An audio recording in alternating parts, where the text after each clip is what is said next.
السلام علیکم ورحمۃ اللہ وبرکاتہ۔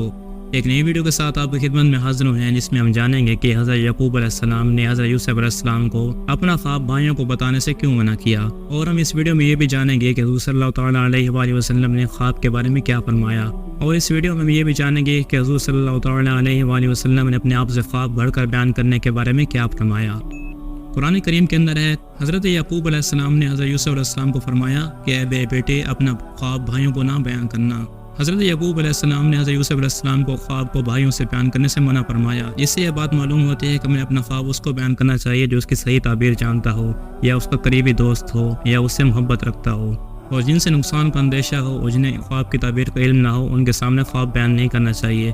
حضور صلی اللہ تعالیٰ علیہ وآلہ وسلم نے ارشاد فرمایا کہ اچھا خواب اللہ تعالیٰ کی طرف سے ہوتا ہے۔ جب تم میں سے کوئی پسندیدہ خواب دیکھے تو صرف اسی کے سامنے بیان کرے جو اس سے محبت رکھتا ہو، اور اگر کوئی ایسا خواب دیکھے جسے پسند نہ ہو تو اسے خواب سے اور شیطان کے شر سے پناہ مانگنی چاہیے، اور بائیں طرف منہ کر کے 3 بار دھتکار دینا چاہیے۔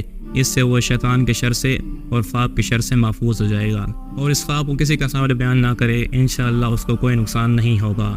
اور حضور صلی اللہ تعالیٰ علیہ وآلہ وسلم نے گھڑے ہوئے خواب کی مذمت فرمائی۔